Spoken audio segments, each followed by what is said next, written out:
Morning, Ashley. Good morning. We are back for another fan favorite Yes, January we are. episode. Another good one. I'm super pumped for this one. Oh yes, oh yes. This one was a lot of fun. Yeah. Our friend and listener, fan of the show, Rich, was kind enough to send in a request. Yes. And here is what he would like to hear again. Hi, this is Rich from Georgetown, Indiana. One of my favorite stories is a bit of a cheat here. It was a 2-part episode, but in the spirit of those episodes, I don't care. Ladies, do you think we could hear the story from The Fugitive again, please? Well, since you asked so nicely, Rich, that was a funny. He is so funny. It was really cute. Yes, I love that. And you know what? We would be happy to play that again. Yes, because we do care. as we were getting ready to replay these, we just do a quick little Google search to see if Yeah. there happens to be any updates we might share. And I did not find one on the 1993 Fugitive, but what I did see was a comment about how highly rated this movie still is Yeah. after all this time. Yeah. I looked it up. Do you know it still has a 96% rating on Rotten Tomatoes? Because it's like perfect. It is so good. It's so good. Which is why it deserves a re-listen. Absolutely. That's right. Without further ado, we're taking you back to 1993, The Fugitive. And one of my favorite commercials I've ever recorded. I worked so Oh, hard yes, on it was that. so good. It was so fun. So good. Enjoy. This is Kirk from Crestwood, Kentucky. The perfect time for me to listen to Scandal Water Podcast is when I'm out for a run. Being entertained while I'm running helps the miles fly by. Welcome to Scandal Water, where the tea is hot and the conversation lively. Your hosts, Candy, And Ashley. will discuss a peculiar story somehow related to the entertainment industry. This podcast might not change the world, but it just might satisfy your thirst for an intriguing tale. Oh, it's that time of day. Tune in and hear what the ladies say. It's time to bend your ear when the silver screen appears. Stories about the stage and screen and everything in between. So come on and join the fun. The curtain opens in 3, 2, 1. Stories in Scandal Water, it's where you need to be. Stories in Scandal Water, let's pour you a cup of tea. Hello, Ashley. Hello. You know, I think I've brought this up many times, but driving to your house, I always have some nice think time because it's a little bit of a drive. And this morning, driving in, I was thinking to myself, okay, so for it being the tail end of September, I don't necessarily love this weather right now. I know. But remembering that this particular episode does is fit actually really the well. first one for November, Yeah. I was like, this is perfect. It is like, really it is really perfect. setting the mood because it was kind of foggy and chilly and drizzly. I'm like, okay, November. We got it. Here we are. So, November in Kentucky. speaking of being the first episode for November, we have a very fun theme for this month. Yeah, we wanted to make it a little lighter. We had a little heavy October. Yes. And kind of a sad September about everybody's breaking up. So That's right. we decided to make it a little lighter. So we're bringing you a few of our favorite things That's this month. right.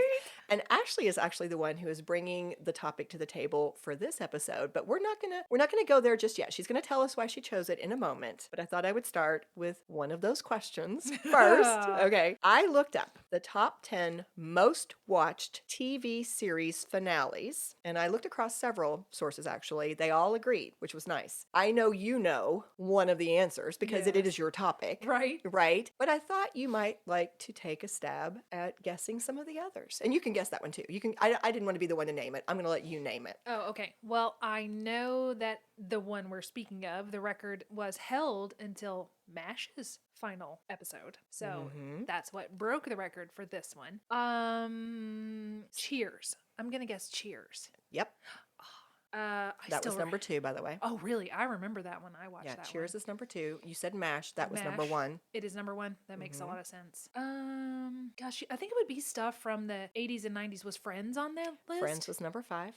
Let's see. And, well, the one that we're going to talk about today, Yes. The Fugitive. Yes. And what number was that? 3. Nice. Number 3. Right So I've behind got- MASH and Cheers. Okay, so we've got MASH, Cheers, The Fugitive. What'd you say Friends was? Number 5? 5. Give me a clue about number 4. Let's see if I can get number 4. Number 4 was also part of Must See TV. Seinfeld. Yes. Ah. Yes, you now have the top 5. I got the top 5. You want me to go ahead and tell you the... Yeah, tell me the Okay. rest of them.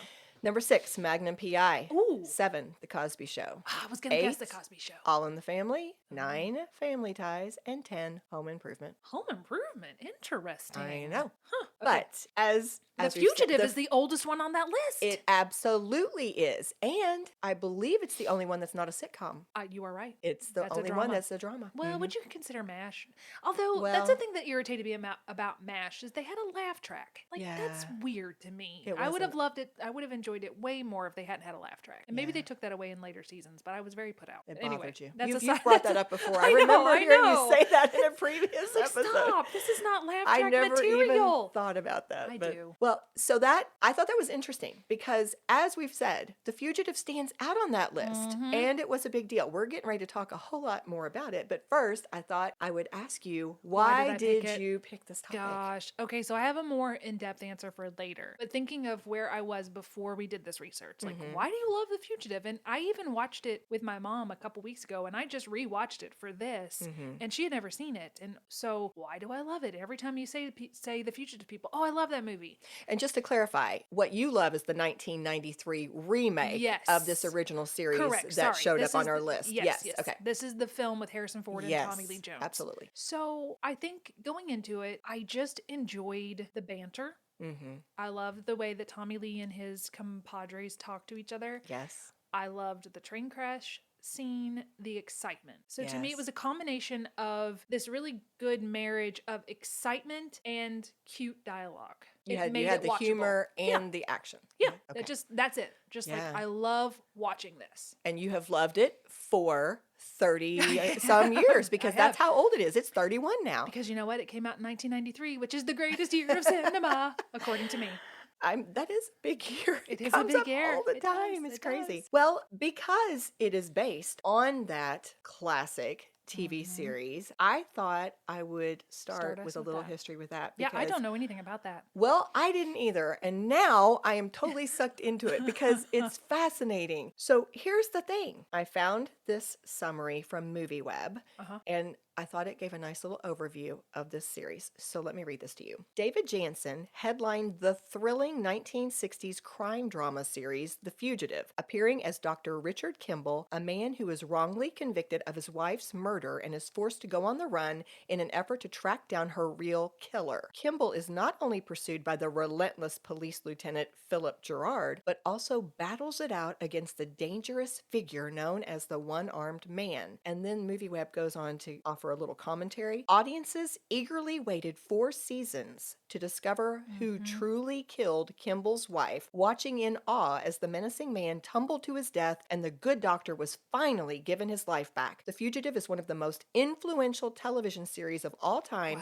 and has inspired series ranging from The Incredible Hulk to Monk. The Fugitive went on to spawn the Harrison Ford-led 1993 remake and multiple short-lived spin-offs. The final episode aired on August 29th, 1967 and drew in 78 million viewers. That's incredible. Yeah, I love that little summary. I thought, boy, there's a lot there. At first, when you said inspired Monk, I thought how, but then Monk's overarching theme was he was trying to find the person that had killed his wife. There you go.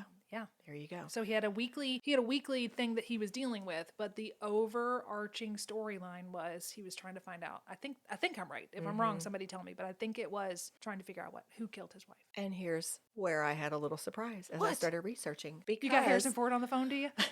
Got a clip from my buddy Harrison? Bringing him on. Bring him on in. And Harrison, how are you?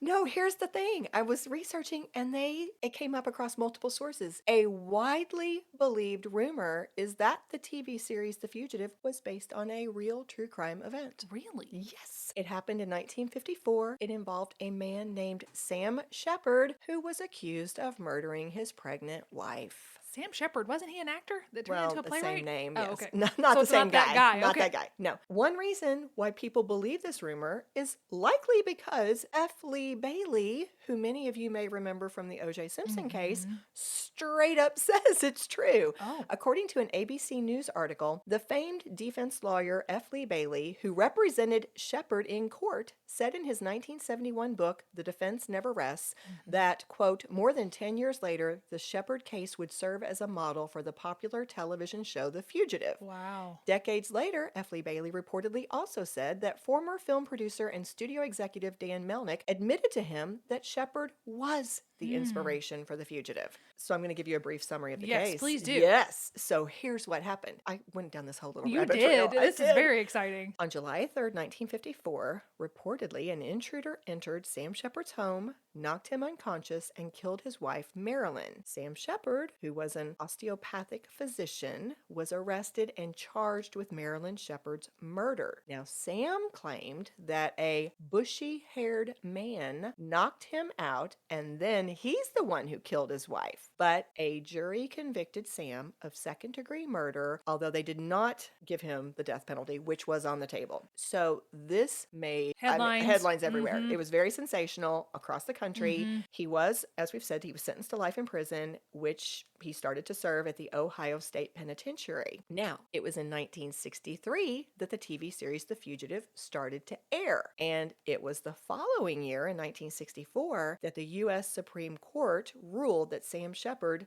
had not received a fair trial, citing, quote, inherently prejudicial publicity which saturated the community, thus preventing jurors from staying impartial. Okay, so they had appealed and it had gone all the way to the Supreme Court. Okay, now, because of this ruling, Sam Shepard was now granted a new trial. But F. Lee Bailey, given the little backstory, said that in this second trial, which did not take place until 1966, he noticed, as Sam's defense lawyer now, because he was not his defense lawyer in the original one. Right, yeah. He said it was pretty obvious that a lot of the evidence that was used in the first trial wasn't good anyway, but he said that an unexpected factor actually worked in their favor. The TV show? The TV show. Oh. Here's what he said about it. At the time we picked the jury in the 1966 trial, everybody was watching The Fugitive. And the jury knew he was innocent, meaning Richard Kimble in The Fugitive. Right. I had a jury that really did have the presumption of innocence at the forefront. And I think 8 of them told me after the fact that they watched The Fugitive. Oh. Okay, but it sounded like, based on the way it was phrased in the article, that the prosecution had never picked up on this. I was going to say the prosecution No. would have to go, no. No, they never addressed it. They never Wow. realized that this was going to be super helpful to Sam. Yeah. And so the jury declared Sam Shepard not guilty, and he was released from jail. Wow. Yeah. So it was art imitating life, imitating art? Yes. Now, the sad part was he actually only ended up living about 4 more years. He died of liver cancer when he was 46 years old. Oh. But here's the lawyer saying this. I mean, they're But definitely. I wonder if they ever did find the bushy-haired man. I guess not, because we didn't hear about that. But No, I know. I didn't see that. Of course, I then didn't the research it bushy-haired either. man would also take the place of the one-armed man for us. in The Exactly. Fugitive. Gotcha. Exactly.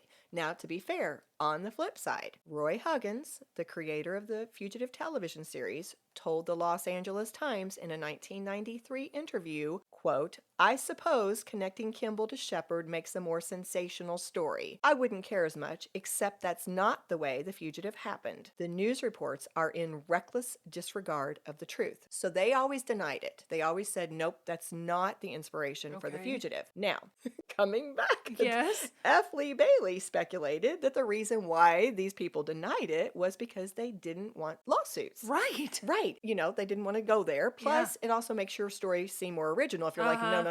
We came didn't up with copy. this. We didn't copy. David Toohey, the screenwriter, one of the screenwriters for the 1993 version of The Fugitive, he weighed in on this at some point. He also suspected that the creator, Roy Huggins, may have denied that it was inspired by Sam Shepard's case because of legalities. He went on to say, because the show came out so soon after Marilyn Shepard's murder and the appeals were still going on, a good chunk of that time, it also may be that they wanted to avoid affecting the outcome of Sam's case in some Very way. true. Yeah, Very not just true. the lawsuit issue, but that. I thought that all was fascinating. I totally went down that little rabbit trail. To give you a sense of just how long ago this was, think about this. Yeah. It first aired 61 years ago during a time when there were only 3 channels. You had CBS, you had NBC, and you had ABC, and that's what you had to watch. And it said in one of these sources, you usually only had 1 TV set per household. Yeah. So we're all watching it. We're all watching it, which is another reason why some of these shows did rank so highly as most watched, because of the circumstances. You know, you didn't have streaming and cable and all the things. Here's another interesting point. The final season of The Fugitive was the only one in color. That's how long ago this was. Whew. Now, I've not seen any of the episodes. I did not have time to track that down, but here's what appears to be a common formula across the different episodes. As Richard Kimble worked to avoid capture and find the real murderer of his wife, he would travel to all these different states, and while in this state, in this new place, he would often take some menial job and then somehow risk his own well-being in order to help someone else.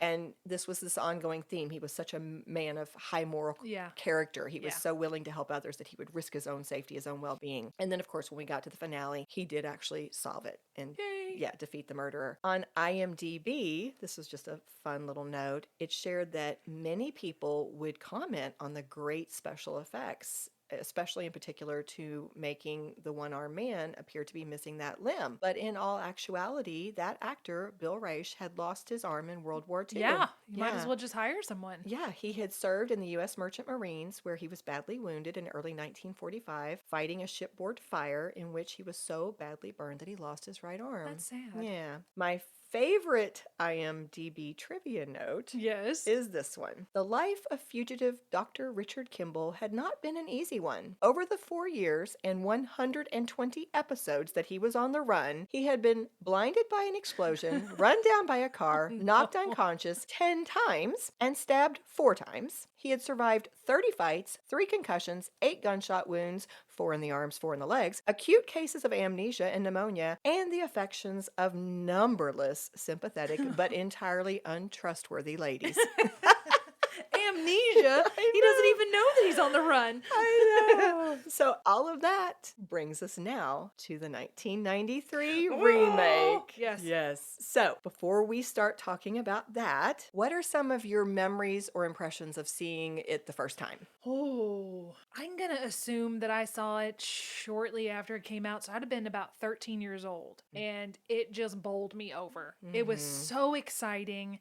And like I said, it was so clever. And of course, Harrison Ford was the biggest movie star in the entire world. Yeah. And he was so kind. And I don't know. It was just incredible. Yeah. To me, it was just incredible. Yeah. And I mean, it's funny because I will say, when you said this was one of your favorite things, I was kind of like, oh, really? Because I remember seeing the movie. I asked Kirk if I was accurate in this. For some reason, I think I saw it at the drive-in, because we have this lovely little drive-in in Indiana. I grew up, many years, I've told you this, in Indiana. And I think this drive-in has operated for decades. I don't believe it's ever closed.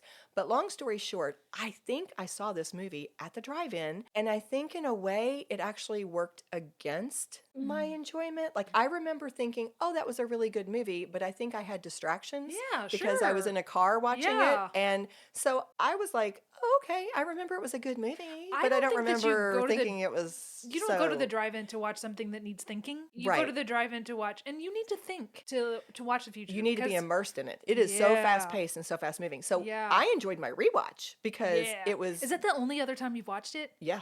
Oh, wow. Yeah. When I took it to my mom's to watch, I had the DVD of it, and it's 40 minutes left in the thing, it starts skipping and not playing because I had played it so much. I had to buy it on Amazon at her house so we could finish watching it. Oh, that's funny. Yeah. But it was nice for me because you know how it is. I mean, if you're going to analyze something, you are watching on a very different level. Oh, yeah. So not only had I not seen it in decades, but I'm also analyzing it, watching it so carefully, which made me appreciate things that I wouldn't have paid attention to the first time anyway. Yeah. So I'm excited to talk about this. It really is an excellent movie. It is. Yeah, and I will just to share this. I asked Kirk, I was like, hey, do you remember seeing The Fugitive for the first time? And he was like, yes, Kirk. That's right, Kirk. That's right. And I was like, oh, I said, you seem kind of excited about that. Like, why did you react that way? And he goes, I remember that was my first time ever registering Tommy Lee Jones. Yes. He said, I was Yes. like, who is this actor? He is so good. He is so good. Yeah. So that was his big takeaway was like, wow, Tommy Lee Jones, this guy's good. I wanted to put a poll up and go, or put a joke out and go, what is Tommy Lee Jones's best film and why is it The Fugitive? Because it is The Fugitive. We all know it's The Fugitive. I mean, you might think it's Men in Black, but it's The Fugitive. Well, and you know what? Okay, we should do a whole Tommy Lee Jones thing because do he was need great to. in Coal Miner's Daughter. I have never seen that. What? Right? I've never seen it. I know. Okay, that's wrong. We'll have to do an episode on it and make me watch it. All right. Well, so let's talk a little bit about the 1993 I got to Fugitive calm down. remake. To calm down. I'm feeling like, whew. Whew. All right. I'm Take a so breath, excited. Ashley. Take a breath. I'm all right. All right. From People, here is a very brief summary of the movie. Based on the long-running Man television... goes on run. Not quite that brief, but okay. Based on the long-running television series from the 60s, The Fugitive stars Ford as a doctor falsely accused of murder and Tommy Lee Jones as the U.S. Marshal who is tasked with bringing him in. Upon its release in 1993, the thriller enthralled audiences and was a smash hit at the box office records. The film received a total of 7 Oscar nominations, including for Best Picture, and won the Oscar for Best Actor in a Supporting Role for Jones. Yes.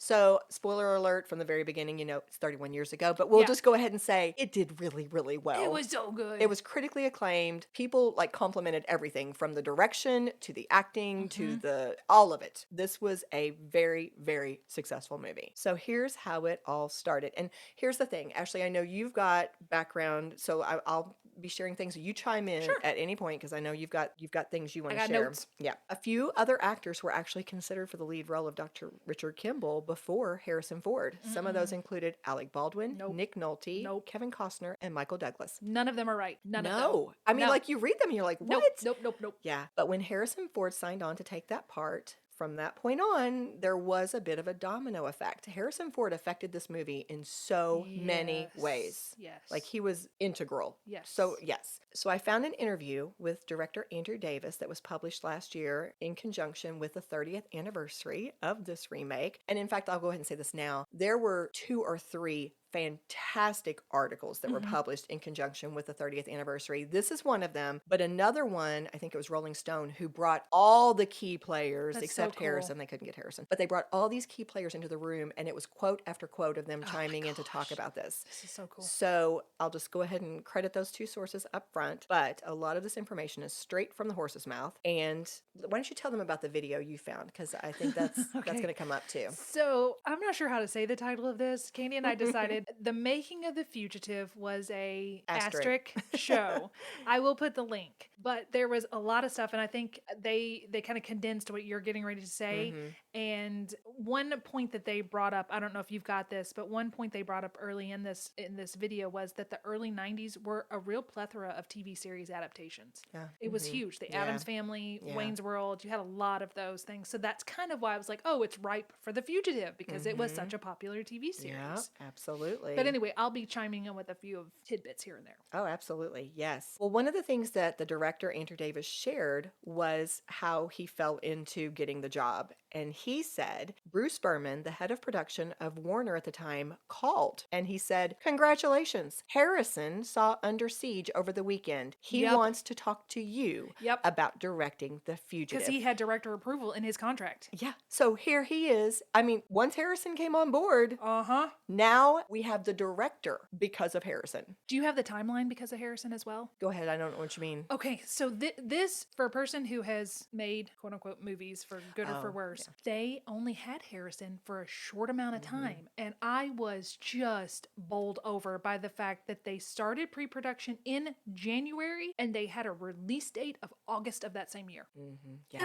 That is incredible to me. Yeah, it's crazy. Start in January. They started filming in February, pre-production in January. We're releasing in August. It affected Come so what much. may. Yeah. Ooh. Well, and there were so many, and I know we're both going to come in on this, but there's so many issues they faced along the way. Yes. Back to Andrew, though. Once he agreed to direct, other things then, dominoes, started Yep. falling. But I will just say, he ended up getting so much praise for his direction. In fact, one source compared him to Alfred Hitchcock. It was amazing. Yeah. But he came in with concerns about the script. In fact, he said, it didn't make any sense to me. So I went into this meeting and Harrison said, we'll figure out how to fix it. Okay, Harrison. So a key part of the storyline, obviously, is that Dr. Richard Kimble has been framed for murdering his wife. But his concern was the script did not seem to contain a logical motive for someone doing that. So Andrew was the one. He went to his sister, who was a nurse, and he asked, what could a doctor get in a lot of trouble for? You know, and she was the one who helped them come up with the idea that Dr. Kimble would speak out against some new Provasic. miracle drug Yeah, that was Provasic. being pushed. And then in this interview that Rolling Stone did, where they put a lot of people, you know, in the room together, that article pointed out that several screenwriters actually worked on this script at different times over the 80s and 90s, because this project was in the works Yeah, for a long for a time long before time. we even got Harrison on board. Only two, I believe, actually ended up getting credit on the finished product. The first was, we've already mentioned him, David Toohey, who has commented several times across many sources that one of his very strong inspirations for writing The Fugitive was Les Miserables. Yes. Yeah. I thought that was really interesting. Yeah, you had one of the biggest parallels, right? The Yeah, innocent man yeah. wrongly accused being chased. pursued. Yes, absolutely. To think about what he brought, what Toohey brought to the table, here's a quote from that Rolling Stone article. To prepare, Toohey watched about 60 episodes of the original Fugitive series. Nice. He wrote a screenplay where Kimble travels across the country while attempting to prove his innocence. And although much of his work didn't make it onto the screen, it was his idea to turn a simple train derailment, as seen on the 60s television show, into a violent shootout on a prison bus that crashes and collides with an oncoming locomotive. That was so exciting. That was so good. He also wrote several of the other set pieces that found their way into the movie, largely intact, like Kimble visiting a one-armed man in prison and nearly getting caught by Gerard. He also had the idea of Kimble jumping off a waterfall to escape Gerard, but went way bigger than the shooting script by placing it at Niagara Falls. The man did a Peter Pan right off this dam right here. So his version would have involved a coal mine, a romantic subplot for I hate Richard that. Kimble. I hate that. Yeah, and a monster of a father-in-law who abused his two daughters. No. Okay. But at some point, David was removed from the project and replaced by Jeb Stewart, who we all remember Whoop, from whoop, Die Hard. which is a Christmas movie. I will die on that hill. We will never agree on that.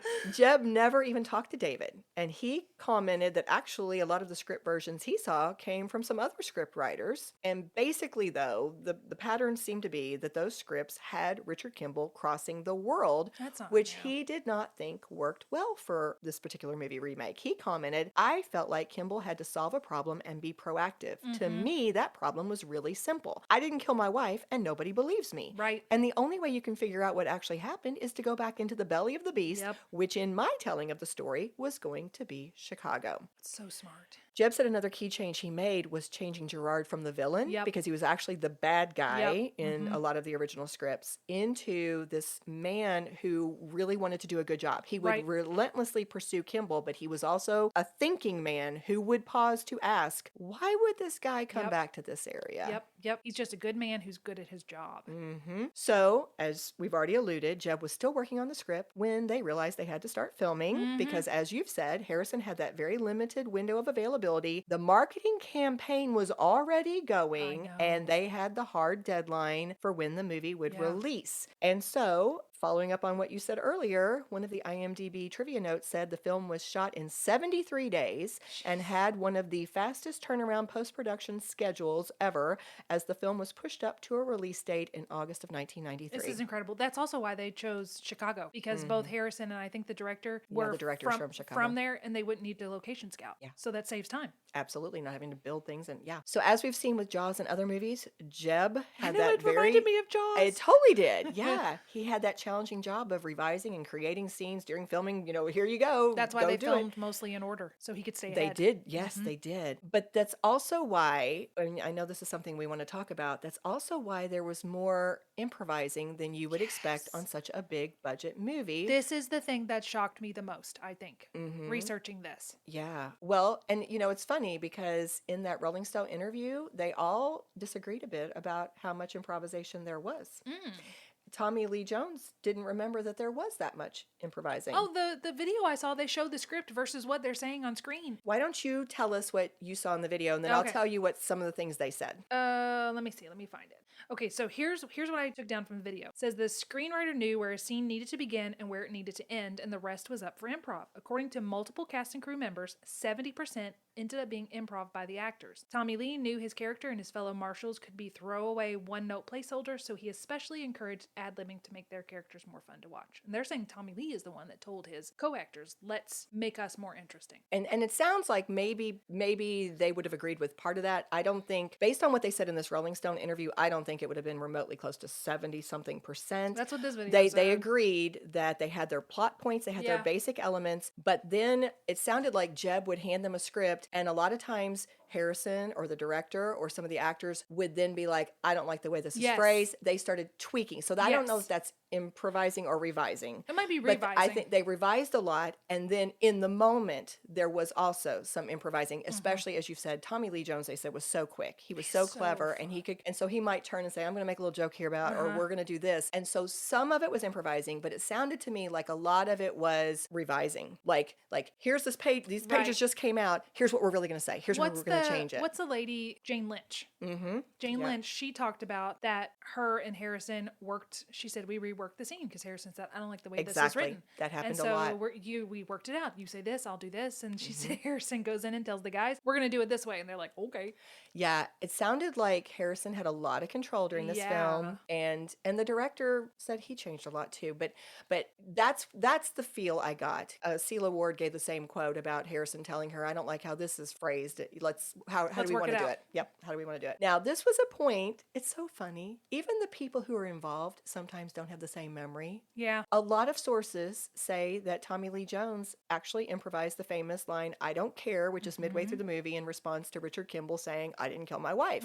But according to Jeb Stewart, that is not true. In the interview with Rolling Stone, he said, "I was on set that day. Tommy did not want to say, 'I don't care,' but he needed to tell the audience he does not care if the guy's innocent or guilty. It was freezing cold. The water's running through. Harrison had been such a trooper. He's standing there in this opening, which has a jump of about 4 feet to a mattress. We're all freezing. And Tommy keeps saying, 'No, I don't like that line. It doesn't work.' And we had 'I don't care' in the script, but he kept trying others. And so after a while, I just said, 'Why don't you just try 'I don't care'?"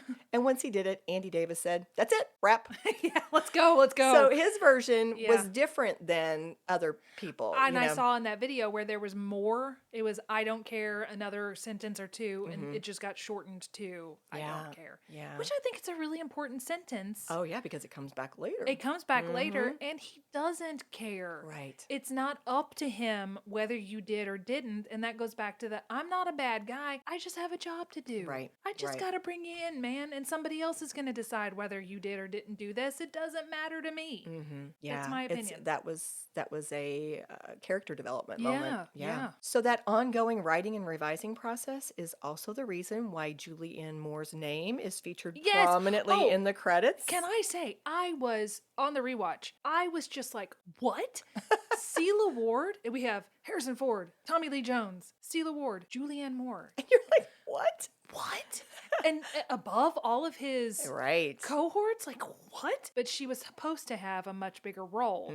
I just don't believe in that. I feel like you put the credits where they belong, you know? Well, I think it was because of their fast turnaround. They didn't have a chance to fix it, because here's what happened. Jeb Stewart said there was a mandate from the studio that said there had to be a love interest. And even though he said to these people, and I think other people had chimed in as well, saying, this guy's supposed to be grief-stricken. He's supposed to be dedicated to finding the man who murdered his wife. We don't want this love interest. And they were like, no, because I guess that was part of the formula. We're going to get more people interested if we have a love interest for Harrison. It would have ruined it. So they were going on with this. He was actually supposed to have an encounter with Julianne Moore's character at the hospital, somehow end up back at her apartment where there would have been Harrison in a shower, because we needed Harrison in a shower apparently, and a romantic encounter. They were plowing ahead with this. 3 days into filming is when the producer, Peter McGregor Scott, said they're like moving on, and he's like, "Oh no, we can't do this. We can't. You just can't."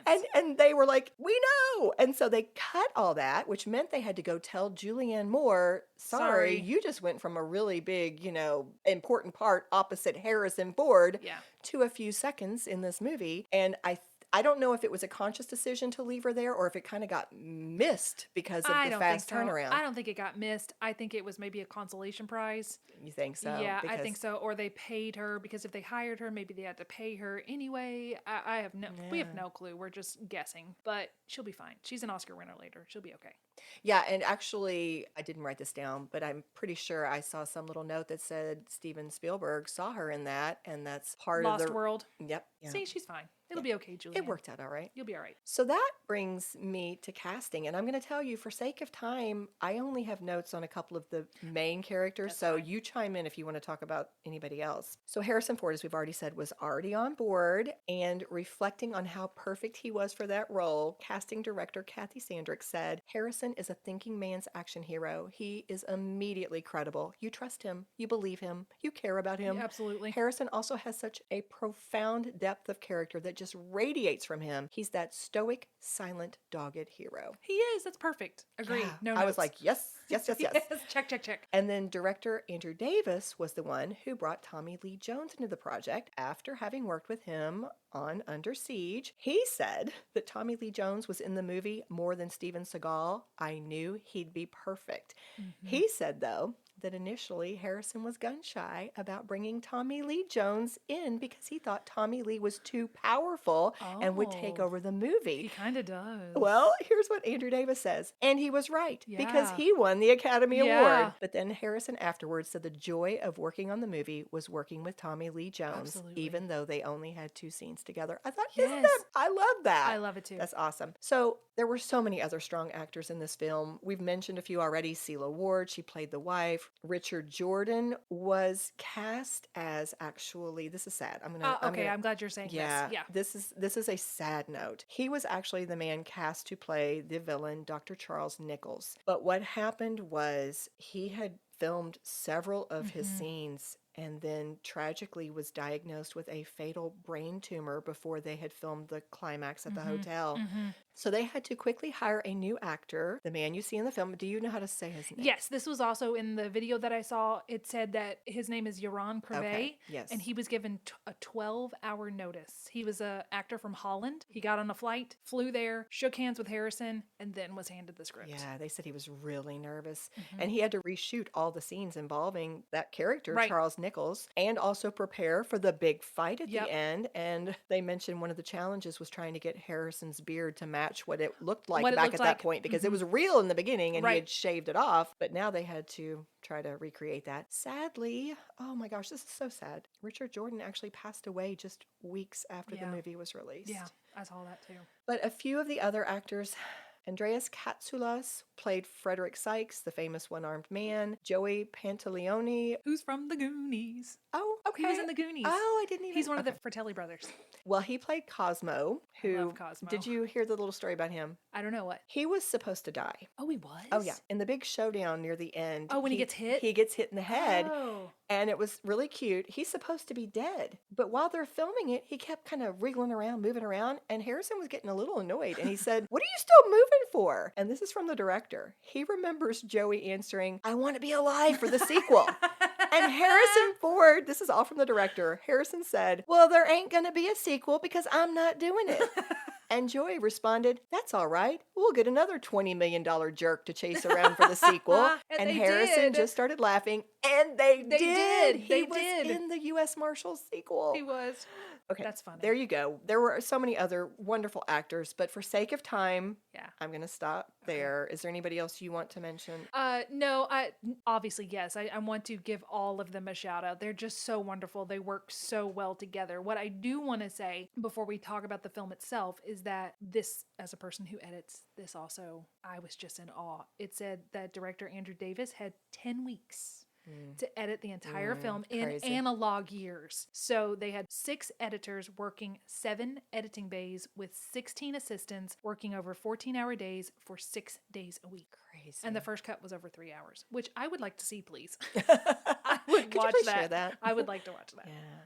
Oh, one last note. This is just sweet. This is from IMDb. If you will remember, David Jansen played Richard Kimble in that 1960s TV series. His mom was an extra in the 1993 remake.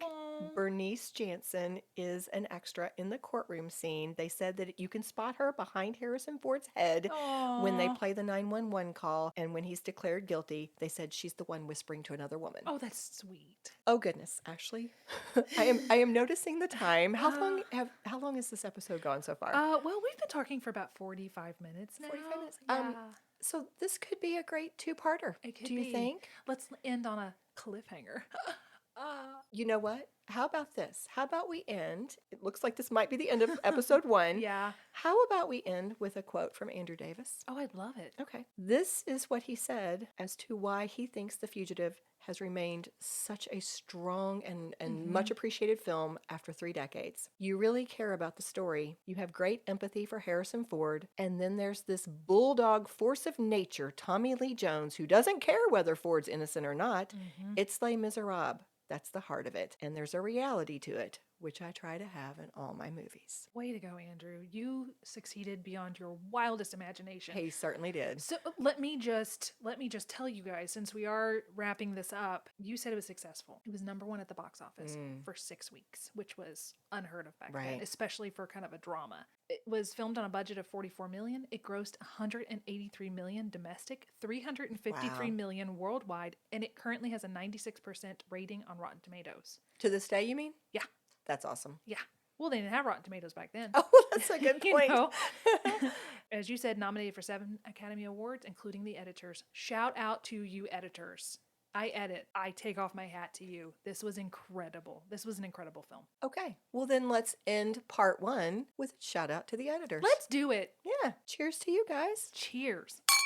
Hello, Ashley. Hello, Candy. I feel like I just saw you. Crazy how that worked, isn't So it? weird. Yeah. We're going to be real. We thought this was going to be a single episode. We did. And then realized as we were talking about the 1993 remake, The Fugitive, starring Harrison Ford and Tommy Lee Jones, that this was way too much. It was to too be big. one episode. There was too much love to be had in one. So in the moment, we decided to go ahead and stop. And if you have not yet heard it, go back and first listen to last week's episode, because that's part 1. As the history of the actual TV show and a little bit about the making of it. And this is just going to be us basically waxing poetic about how much we love this movie, right? Yes, absolutely. Which a lot was of our originally supposed to be own the analysis. And Yes. It was supposed to be after the break, we're going to talk about this. And then we thought they don't want to sit with us for 2 hours. That's right. They just don't. That's a bit much. As long as the movie. Our episode was going to be as long as the movie itself.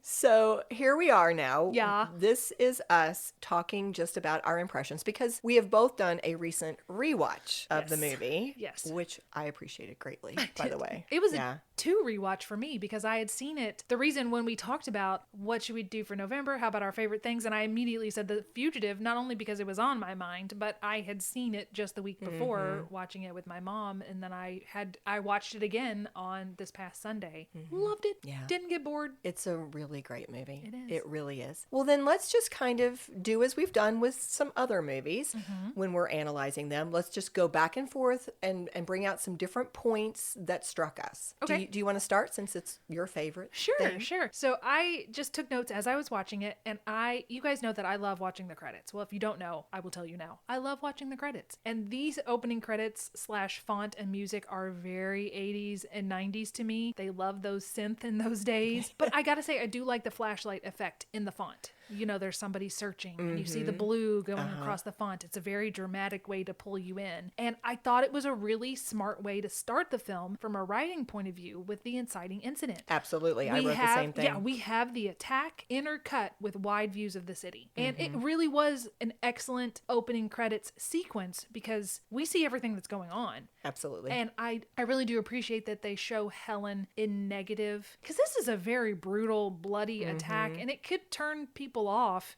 if you're seeing this horrible event, but they show her in like negative. So you can't tell how it's black and white negative. That is actually my very first note as well. The fact that they started with the murder, the photo negative choice, I thought was not only, I didn't even think about the fact that they were being respectful of us and not giving us graphic details. I was thinking of it more as the fact that it was kind of disconcerting. And I wondered if it was a nod to the fact that the Fugitive movie Was in black and white? was in black and white. That's very true. true. But any way you look at it, I was so engaged.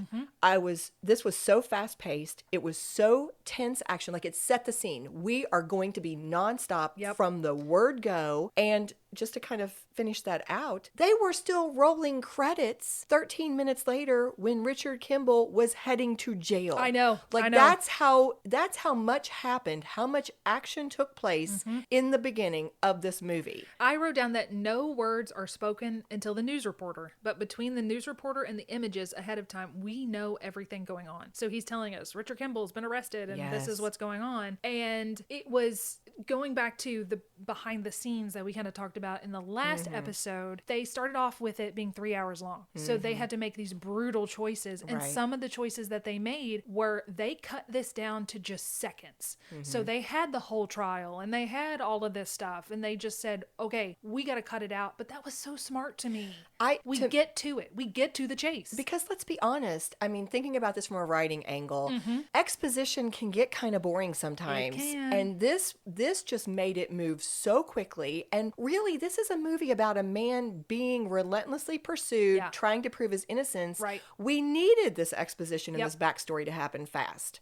But I appreciated that even with it moving that fast, they found ways. It wasn't just in the beginning, it actually occurred later in the movie as well. But they found ways to show the relationship between Harrison and his wife because we needed to feel their relationship.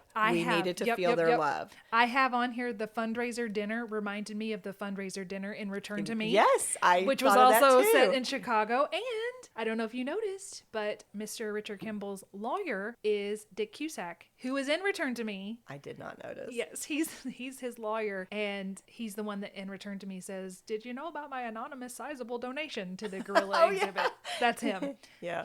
Nice. For those of you who remember our episode on Harrison Ford and how we had this whole thing about how Harrison points, I wrote down, Harrison points during the interrogation. You find that man. He so does funny. this pointing. I was like, there it is. There's the point. You know, staying with Harrison for a minute, I made a note about his acting. I mean, he was amazing throughout. I could sit here and talk about him for an hour. But when I was thinking about and noticing him as he was being interrogated, he was just sitting there. He was pulling at the hair and his beard underneath his lip, but the grief rolling off of him. I was thinking, he's sitting there. Like, other than pulling at the facial hair, this man is not even moving. Right. And he was just exuding confusion, grief. I don't even know what to do. I mean, I was blown away. And I also got to give a shout out to the man who's questioning him. I don't know the actor's name.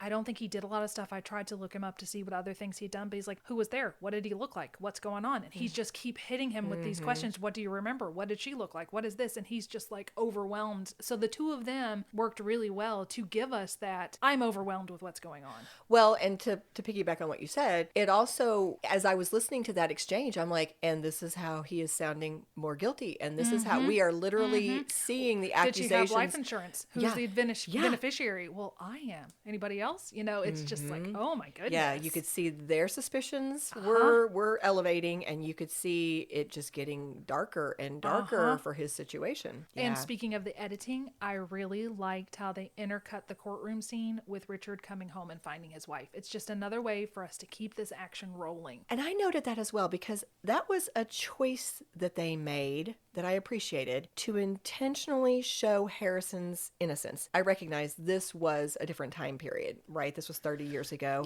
that they're making this movie. But nowadays, the trend is to have these unreliable narrators and to have you question the innocence of the person who's being accused. But the choice was made from the very beginning. We want the audience to know he's innocent. They're showing us these flashbacks. He clearly didn't do it. There clearly was a one-armed man. You're right. We never doubted for a moment that this was a wrongly accused man. As an audience member, we are 100% on his side. And that was something that I think was important, because that's half the impact of this movie is how much you are rooting for this wrongly accused man. And also you like his pursuer. You're hoping it's going to come around. You know? I think the most damning evidence that they have is that 911 call where she says, and they play it in court, he's trying to kill me. Right. Richard, he's trying to kill me. But I think punctuation is important there. Right. I think she says it as a period. It should have been a comma. Like, Right. Richard, he's trying to kill me. Not Richard, he's trying to kill me. That makes sense? Yeah, and the fact that we were seeing it in flashback, Yeah. we had no doubt Right. how that played out. But you could see how the jury would have convicted him. Yeah. So I wrote 12 minutes into the film, because I paused it to see, and we have everything set up for our main plot of The Fugitive, which is to me, a really great lesson on getting to the story fast. I'm not sure that we could have gone any faster Right. and understood everything going on to the full capacity. I think it was perfect. Absolutely. Okay, so Brian was rewatching this with me, and we both had a question. I'm going to throw this at you. Okay. Is there an uncertain amount of time before he's taken upstate? You know, we have the conviction, and then we jump to he's being loaded onto the bus. Brian asked me, is that the night he was convicted, or do we think a little bit of time has passed? Because of the way he talks to the other prisoner, he says to him, be good. So did he know that guy, or has he been sitting in jail through the whole trial? What do you think as far as the timeline goes? That is such an interesting question because I didn't even think about that Yeah, in the I didn't moment. either until he asked me. He said, do you think this is the same day, or has there been time that's passed? I have no basis for this, but I would have answered just off the top of my head. I would have said this is very soon after his conviction. That's what I thought too. Yeah, I feel like I think part of it is just because everything else has moved so fast that I feel like this moved fast as well. I just have that sense of this ball rolling down the hill, and it's just like everything's just picking up, you know? Right. And so my instinct is that if it's not the same day, it's very soon after. Very soon after, because we do learn later in the movie, and he brought this up too. We learn later when they're interviewing the one-armed man, he says, I was asked all these questions a year ago. So we both think that, I think Helen was killed in January or sometime when it was cold, and this is the following January that Which it's going to take a while for a trial. Oh, yeah, that makes sense. Yeah. But in my head, I was like, oh, she was killed. And then 10 minutes later, because I'm Right, thinking of the way the movie is going. But I think he was probably in jail there while the trial was going on, where he got to know these other people. And then the day he's convicted, he was loaded onto this bus. Yeah, that makes sense. I think that makes absolute sense. Okay, I just wanted your opinion too. You mentioned the bus ride. Ooh, that bus ride. Oh my goodness. Like, I'm telling you, I appreciate, I've said it already, I'll say it again. This was so fast paced. The tension. The tension. I knew it was going to be you fine, but I feel. still was really, really stressed for him. Like, it just does not let up. And you love it. Like, you love it. I appreciated the fact, first of all, that they had the nods, right? They had the nods to the 1960s show, the fact that they had, the bus leads to the train, right? Yes.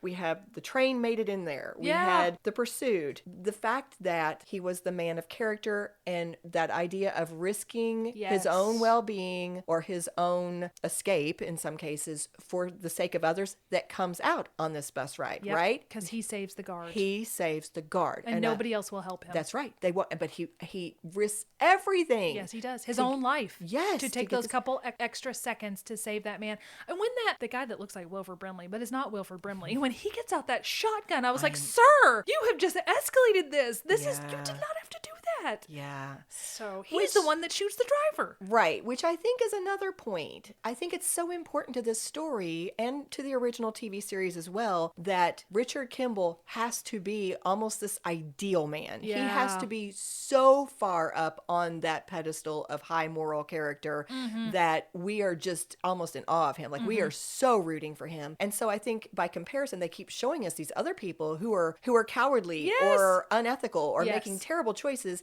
And by comparison, he is always the one where you're like, he's the hero. He's gonna make He's the the right hero choice. in every moment. Yep. Yeah, loved it. But the tension. And then when that train coming, which let's talk about. This was something that came up, and I know it was in the video as well, that they had to do a real train crash. Yes. Yeah, it was a big thing. They had one chance to do it. They were using a real train. So Andrew Davis, the director, they worked with engineers. They had to set stunt people. They did have Harrison Ford stand in front of like a blue screen. Absolutely. Right, of course. He's Harrison Ford. But, other than like his jump, everything else is real. This is a train crashing. I know. Yeah, and that was something that they pointed out. I'll just follow that down the road for just a tiny bit. They did not have the special effects that we use today. These were not available to them. Sometimes it was a choice, but most of the time it's like they just didn't have the same access. So much of this movie was real. It was, and I was loved just it. real. Yeah. The behind the scenes video I mentioned in our first episode, it's the, to say it again, it was the making of The Fugitive was a bleep show, and I'll put it in the show notes, but they said during this scene, okay, so the studio wanted shots of Harrison running through the woods to use as promo footage, because they're speaking of a train, they are barreling forward with promoting this film. It's going to come out in August. You're shooting in February, but it's coming out in August. So he's running through the woods and he tears his right ACL, and he does not have time to have surgery and 6 weeks of recovery. So he actually physically limps for most of this film, which actually adds to his character, because he was, and maybe that's why they added that he had that injury on his hip, so that there'd be a reason why he's limping. Right. And also so he could take off his shirt and Right? when mom and I saw it, she's like, oh, well, that's a lot of Harrison. it was a lot of Harrison. But in that hospital part, they were just so smart with the way, I don't know, it's like they found every moment to keep the tension high. Like the near misses. It was like so good. When he's in the hospital room of that old man and you Eat your food, Mr. Johnson, or whatever his name is. I'm like, that man is in a coma. Someone else is eating his food and drinking his drink. Well, Harrison was. I mean, Richard Kimble took a little bit of it. But it's just constantly, like every moment, it was just this near miss. Or actually, he passed that one fella who's carrying the fax that identifies him, and they have an interaction. I know. It was just, he said, you see anybody like that every time I look in the mirror? I said that for being new at this fugitive stuff, Richard is really intuitive about taking clothes and shaving and doing all of this. I was like, that's crazy. I want to back up just a second, because again, for the timestamp, to me, the man of the hour, Tommy Lee, enters at 20 minutes. It's 20 minutes before we see him, and in my humble opinion, a good movie becomes a great movie once he enters. That listen up, ladies and gentlemen, outhouse, hen house, dog house, and that music swelling. I was like, oh my gosh, take all my money right now. Take all my money. He's just a scene stealer. You know, his we would call it stage presence. I mean, for film, I'm not sure what you call it, but he just commands your attention. When he walks into the scene, you're just like, you're focused on him. I can't take my eyes off of him. He's so good. Did you know that you can still tour that wreckage? They left it there. Oh, really? It's still there. Seems like that would be a little bit of... Well, the one that played, the actor that played Biggs in the behind the scenes video, he goes back and it's still there. He falls down the hill and face plants, so he's like bleeding. He's like, I found it, but he's like all covered up. It feels like that would be a pollution thing, or like I you've don't got know. to clean up your mess. I know kind of thing. definitely the bus is there. What are they going to do with it? And it became a tourist destination. Well, and I guess in that respect, then it worked. But you know, just to linger here for just a moment, I can't help it. I mean, I'm just gonna say it. It's 2024 now. These fellas don't look the same. No, none of us look the same. Yeah. It was to see them in their prime. Tommy Lee Jones, so fit, so active. So, I mean, like both of them. I just had a moment of just taking that in, just appreciating them. Okay, here's another question for you. Something that came up with Mom, and then I asked Brian's opinion. She asked, why is he wearing blue jeans? And because everybody else is wearing like utility pants, but Tommy is wearing blue jeans. To me, I thought it was playing into that whole, he's called Wyatt Earp. You know, when the sheriff says, Wyatt Earp's here to save the day, I think it played into this. I'm going to be different. I'm going to be different. I'm gonna He do it my way. stands out from all the other workers. They're all wearing like khakis or black. Because Brian said, what do you want them to wear? Like dress pants? I said, but look, they're wearing utility pants or something that's not blue jeans. He's the only one in blue jeans. I didn't even notice, but it makes sense. He's going to do it his way. He's going to be different. Yeah. Interesting. I'm maybe jumping a tiny bit. Okay. But the misdirection was amazing when we thought we had seen Harrison get into the car with a woman. Oh, yeah. And then suddenly we see the U.S. Marshals coming in ready to take down. They've caught him. They've got him. They're going to go get him. And they say he's in the, because it was a woman that picked him up, they say he's in the room with some woman. And you're like, no, Harrison would never do that. Or Richard Kimble world would never do that. And it's actually it's Copeland. Which I'm going to tell you was a huge issue for me. Like, you know how it is. You're if you're thinking, and this movie, you said it earlier, this movie asks you to think. It wants you to think. So as you're going through this movie, that was a stumbling block for me. I'm like, why are we going after Richard Kimble when other people escaped as well? We know Copeland escaped. Yeah. What about him? Does nobody care about him? We just didn't see it. Of course they're chasing him. We just don't see it. We didn't see it. And so when I saw that they were actually going after Copeland, I was like, well, thank you. Okay. And it made perfect sense. But this also ties back to your point about Wyatt Earp. When Tommy Lee Jones shoots the man who is holding his buddy. And you know what? He was being good. To Copeland's credit, Harrison tells him, be good. He goes home. He's with his woman. He's not making trouble. I mean, he has a fugitive from the law. But he has escaped. He has escaped, but he's not out causing problems. He just went home to his lady. He was being good. Yeah. So, sorry, Copeland. Yeah, I should have identified it. It was him who was killed. And when his U.S. Marshal friend, who's being held by Copeland, Noah Newman. Oh, is that That's his name. Okay. His character name. When he questions Gerard about that, Yes. he says, I don't bargain. I don't bargain. Yeah. I mean, like, this is who this man is. And it sets it up because it Yep. tells us Yep. Richard's in a whole lot of trouble. Oh, yeah. Like, the character development we've got it going on both ends. Yeah. They are doing such a good job of developing the characters of two different men.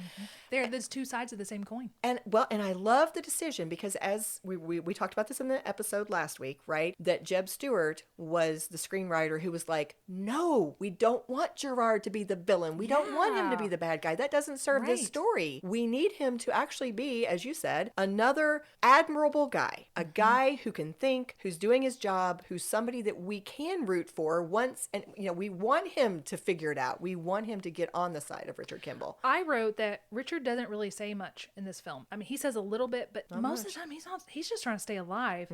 But Gerard does a lot of talking. Oh, yeah. And both work well for their characters because Richard is in survival mode while Gerard's a dog on the hunt. Neither one is going to give up. They're like opposite sides of the same coin. But watching Gerard, I was like, I want to be on his team. I want to work with him. They had so much fun. They They did. seem to care about each other. Yes, and that's what I said. They obviously really care about each other, and every day at work would be really exciting. I think it would be fun to work with him. Absolutely. In fact, you know what? I'm going to follow up on that because I found a quote that I loved. Andrew Davis, again, the director, he said, an executive at Warner Brothers said to me, what do you need all these people around Gerard for? Just give him a sidekick. And I said, no, you need to have this palette of people of color, of different sexes, of ages, the guy with the ponytail and everything like that Tommy could play off of. And he becomes the papa to this group of people. Right. Yes.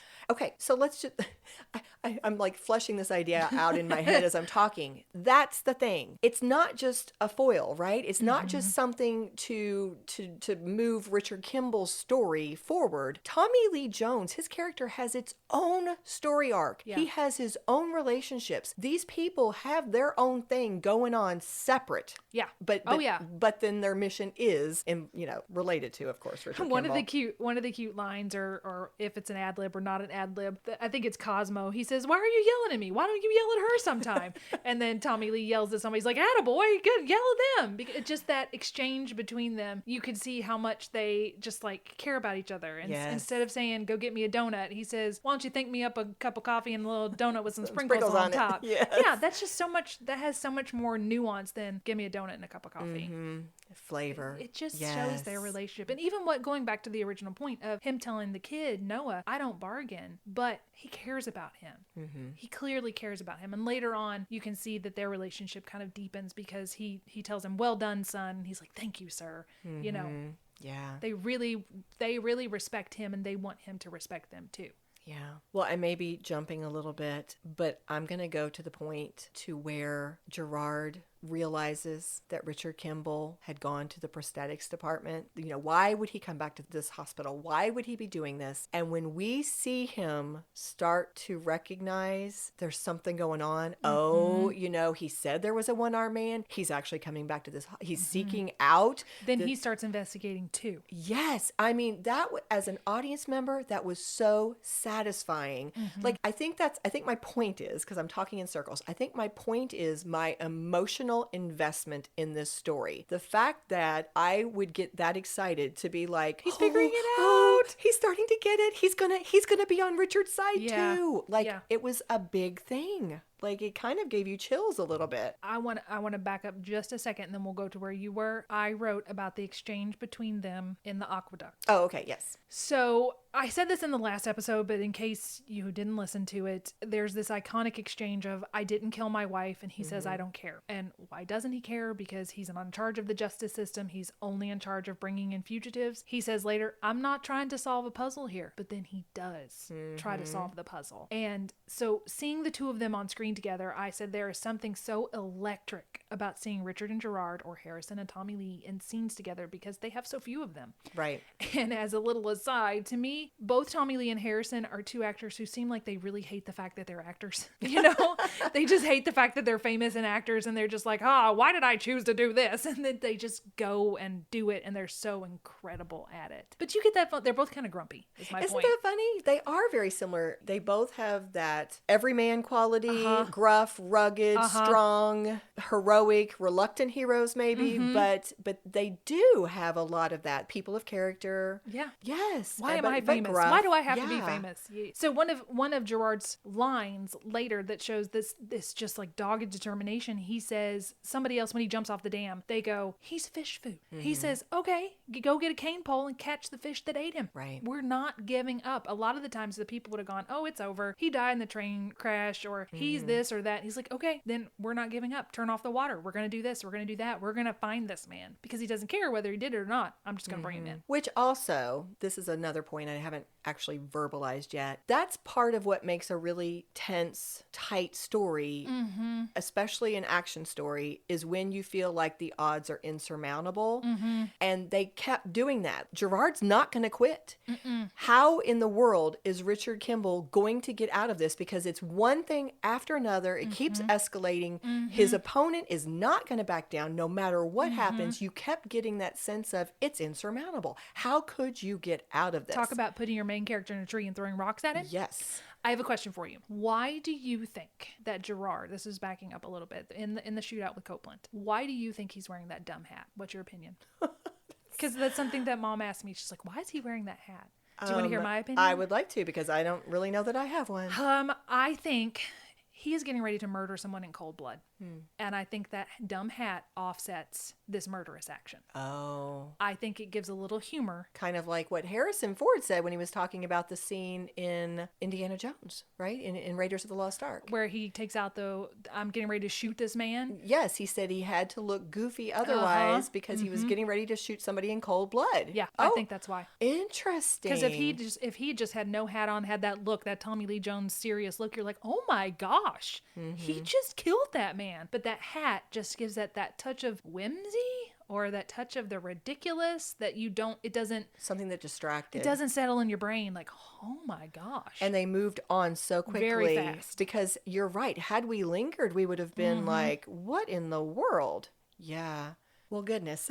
We obviously have a lot to say about this movie. So we were right to make it two parts because we're on our side. It's already like over 30 minutes for us talking about this. Which seems like maybe a good time to take a break. Yeah, let's go ahead and do that. All right. Listen up, ladies and gentlemen. Our podcast has been on the internet for 36 months. Average listening speed over uneven life space, barring electronic difficulties, is 1 episode a week. That gives us roughly 160 episodes. What I want from each and every one of you is a hard target search on either YouTube, Spotify, Podbean, Podchaser, Amazon Podcast, iHeart Podcasts, or Apple Podcasts in your area. Once found, leave a 5-star review on every application. Your podcast name is Scandal Water. Go get them. And we are back. Okay, before we hop in, I got to give a shout out. You know, I like the little tiny characters too. Okay. So I don't know who the guy was, but it's this perfect delivery of this background guy where he goes, I'll notify the press. No press. Right, no press. Yes. That was such a perfect exchange. And I think that may Yes. be that man's only line. So shout out to you, sir. That gave me a chuckle. It did. I laughed as well. And I remember it. You know, we had left off, I think, at the scene at the dam. Was that? Yes.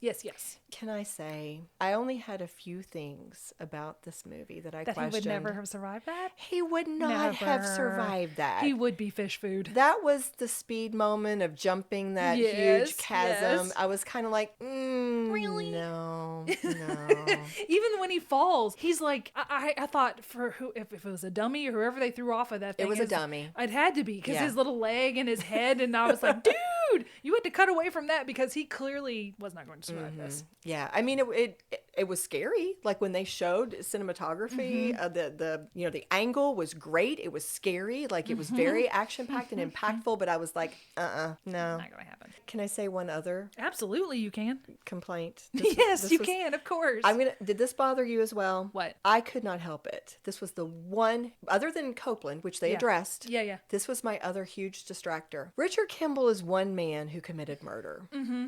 I mean, from their opinion, right? We know he's wrongly accused. They don't. Mm-hmm. Do we have enough money? Do we have enough money to have helicopters, Yeah. drones, divers, dogs, no telling how many people, like choppers closing down tunnels? Yeah. I mean, like it was crazy. Yeah. The amount of resources that were poured into capturing one man. This one fella. Who was accused of murdering his wife.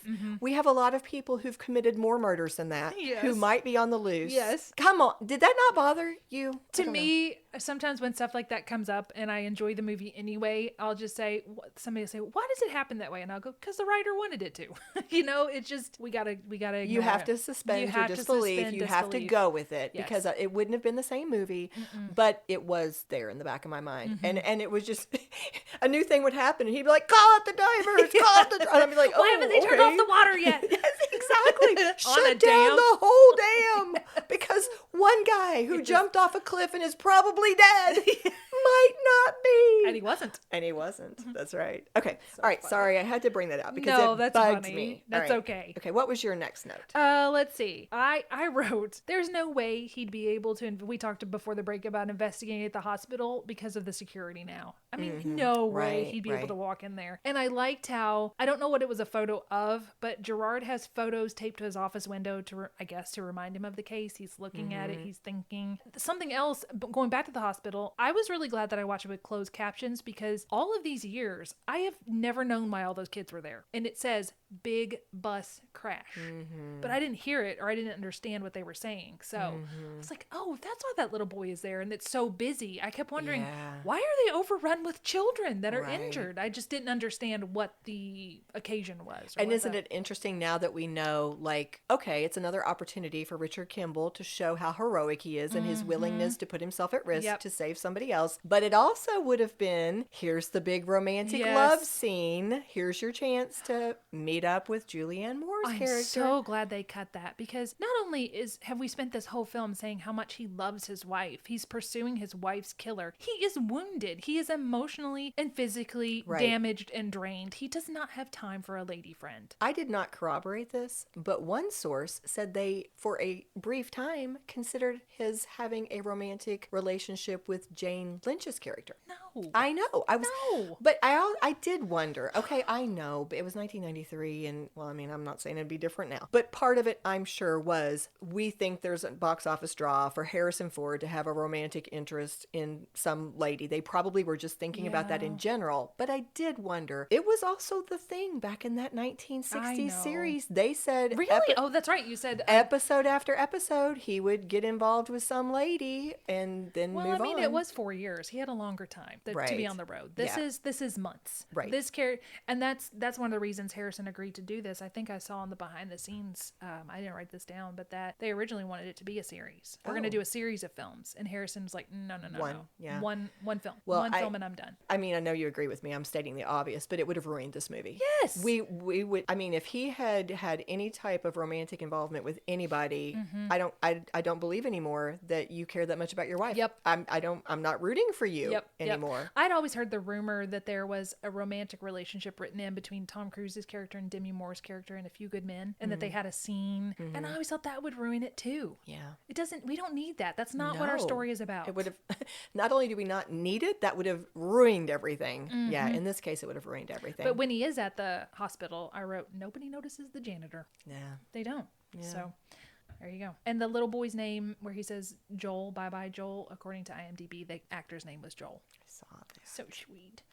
He was a cutie. He was a cutie. So this too, no human in their right mind is going to stand right here when they know they're in trouble. She's like, stand right here. And she takes his badge. Like, okay, I'll wait for you to call somebody and come get me. No. Sure. Yeah. I've only been running all this time and a pretty lady says, stand right here. Okay, let me get caught. No. Which, by the way, I couldn't help it. I'm like, everybody's so young. I'm like, oh, look at her. What was your next note? I like that the St. Patrick's Day parade was real. I did too. And they just jumped in it. Harrison says it took him a while to get recognized because he had his dark hair and the hats, and they just jumped in with the plumbers union. They knew it was going to happen, so they wanted to get in on it. Like, what's the next set piece that they can almost have him lose him? Right. Yeah, they said Tommy Lee Jones was actually the one who was more recognizable because he was drawing attention to himself by jumping around. Right. But yeah, the fact that these two famous actors could both just blend into this crowd, that was so cool. And I love how 3 cops get in the elevator with him. He's just like, hey, everybody. You know, another nice choice, right? The fact that this is such a tense, action-packed movie that is such a serious topic, such a serious situation, and they did find all those nice little moments to add humor. They did. Yeah. Like the hinky conversation. Did you like the hinky? Why do you say hinky? I don't know. It's just a word that we say. It's hinky. It's like, I don't like you people using words that don't have any meaning. I'm taking the stairs. Who takes the stairs also? Did you see how many sets of stairs there were? You pay attention sometimes to details that I don't pay attention to. I totally missed that. I've seen this umpteenth amount of times. So, but anyway, I liked it how Gerard was going up and Kimble was going down. Oh, okay. You know, they're on the steps, and Are both of them chose to take the steps. Interesting. Not the elevator, the stairs. Okay, for anybody who's seen the movie Regarding Henry, tell me that his blue shirt and brown jacket don't look like the character from Regarding Henry. Have you seen that film? No. Okay, so he plays, it's another excellent film, but he plays a character who is kind of a jerk at the start of the film. He goes to a convenience store and he gets traumatic brain injury. He has a traumatic brain injury from a botched robbery. And his outfit looks exactly like that. It looks like he's also filming Regarding Henry and was like, oh, I gotta go finish The Fugitive real fast. I'll try to find a picture of him from that, and I will post it on our show notes to go Regarding Henry, The Fugitive. Okay, yeah. Same. Was he doing it at the same time? Anyway, that was just something funny to me. Did you also notice continuity that his hair is now much lighter when he breaks into Sykes' home?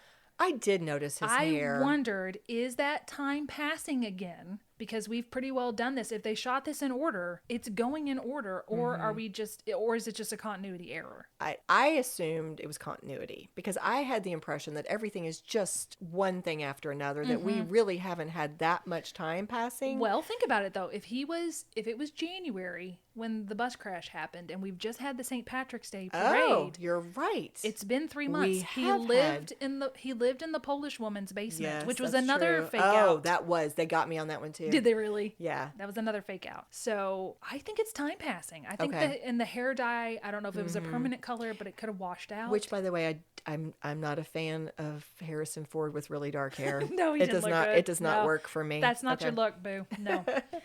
Old tech. I saw several. I had that note too.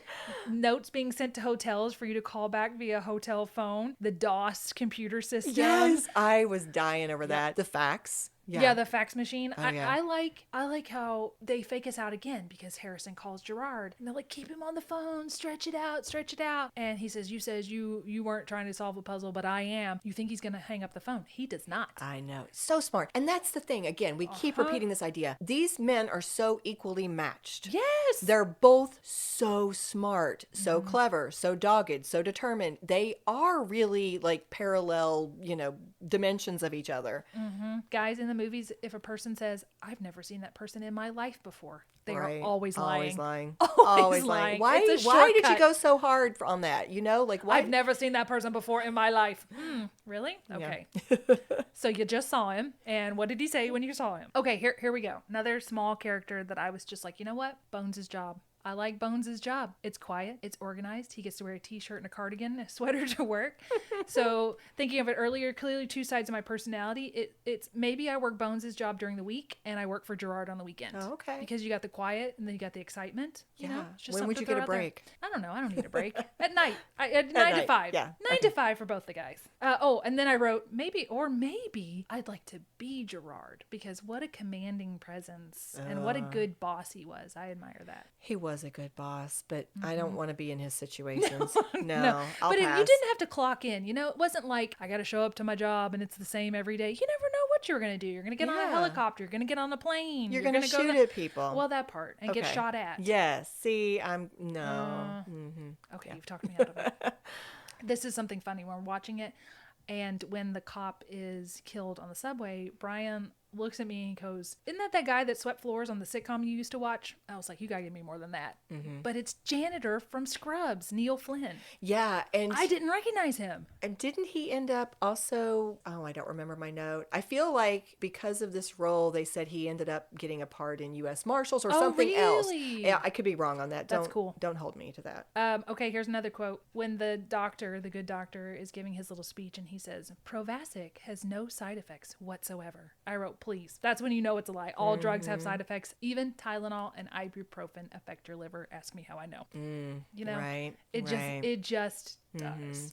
You know, that was a thing too. It was a struggle to figure out how to end this and how to have Yes. the big climax. Yes. That was something that I saw in one of my sources. I didn't write the notes down, but Jeb talked about that. Like, what are we going to do? What are we going to do? And when they finally came upon this idea, it was like last minute and it was like it just kind of filled in and it was like, this is it. This is the most satisfying way, because this is a man who everybody believes to be guilty, to be a murderer. What better way for him to clear himself Than in front of everyone. than publicly in front of all his peers, everybody who he wants to have, their respect. Yes, and I said that spotlight operator was like, "This is my moment. I am following the action."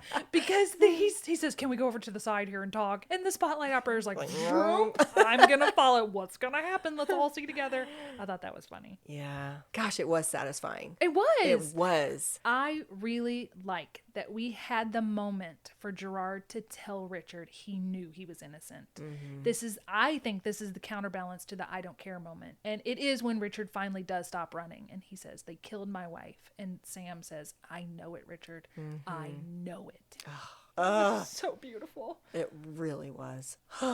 Which, I mean, my big satisfying moment was when they're in the car. Yes. And they had the callback. Yes. And he gives them, was it an ice pack or Yes, something? it is. And he says, "I thought you didn't care." And he says, I don't tell anybody. Don't okay? tell anybody. I was like, oh. They're going to be best friends and play bridge every Saturday. I want them to. They're gonna be- Yes. Talk about a satisfying ending, because every single, other than the fact that he still doesn't have his wife, which is devastating. But other than that, every single loose end is tied up in the best possible way. Every bit of it. I loved it. Loved it. Loved it. Armchair psychologist. So for our armchair, I thought I would share this quote from Roger Ebert, who wrote this back when it came out, when he, by the way, gave the movie a 4-star review. As you should. And he said, "Thrillers are a much debased genre these days, depending on special effects and formula for much of their content. The Fugitive has the standards of an earlier, more classic time, when acting, character, and dialogue were meant to stand on their own, and where characters continued to change and develop right up until the last frame. Here is one of the year's best films." I thought, wow, okay, this is a film critic telling us why he loves the movie, and I thought he nailed so many wonderful qualities about Absolutely. it. But since this was your favorite thing, Okay. we'll end with your opinion. Oh gosh, okay. Well, thinking about when I first went into this, I just thought, why do I like this so much? I just like it because of the banter. I like it because of the action. But then after seeing what it took for them to put this film actually together and thinking of it a little more critically, that's one thing that's come from doing this podcast is you've kind of taught me to think of things a little more critically than I usually would. Like sometimes I'll just watch stuff and turn my brain off and I just enjoy it. There it is. Which That is was fun. okay. Yeah, I mean, it's yeah. okay. Yeah. But learning to think about things and why do you like it? So to me, there are some movies that just don't feel like movies, but more like real life. And while all these scenes feel authentic, specifically the ones with Gerard have the feel of a documentary. Like the camera just happens to catch what's going on. Yeah. And there are certain films that I think remain rewatchable because there's so much going on. You can watch it for any reason you want. You've got the plot, you've got editing, you've got cinematography, you've got acting, you've got character, you've got writing, you've got quotability, music, background. It stays entertaining and it stays compelling. And for me, The Fugitive is one of those films. Nice. That's it. Well, that brings us to our cheers. All right. So you get to call it. What are we going to Oh. cheers, Ashley? Oh my goodness. This is the I don't know how to single anybody out. This was a team effort and it was so compelling, but I just don't think it would be the same without Harrison and Tommy Lee. So I'm going to cheers them. Couldn't agree more. Yeah. Cheers to you guys. Cheers, guys.